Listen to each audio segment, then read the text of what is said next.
This is a 1 ounce silver coin, but my scale says it weighs 1.1 ounces. So, is the coin overweight or is my scale wrong?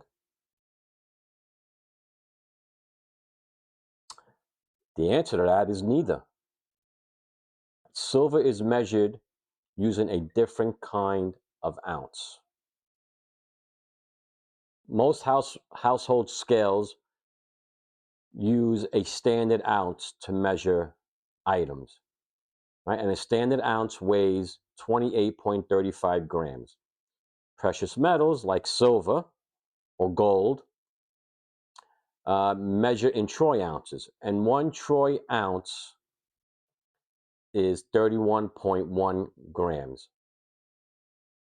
So a troy ounce, if in ounces, is about 1.097, and the scale rounds it up to 1.1.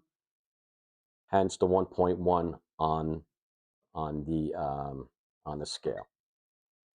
So what I want to show you though is I want to flip back to my camera, to my scale, and I want to show you that does weigh 31 grams, 31.1 grams. All right, so let me get back to my scale. Oh, I already have it flipped there.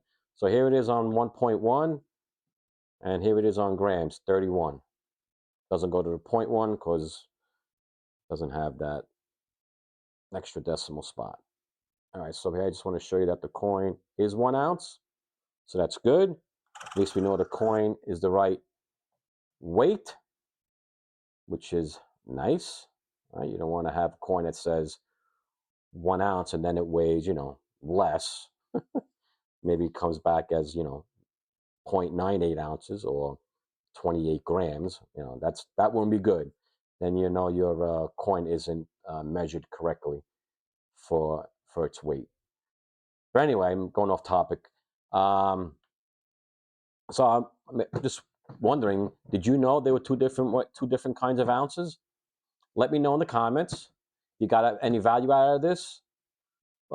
Please subscribe to the channel. I would greatly appreciate it, and I'll see you in my next video. Bye.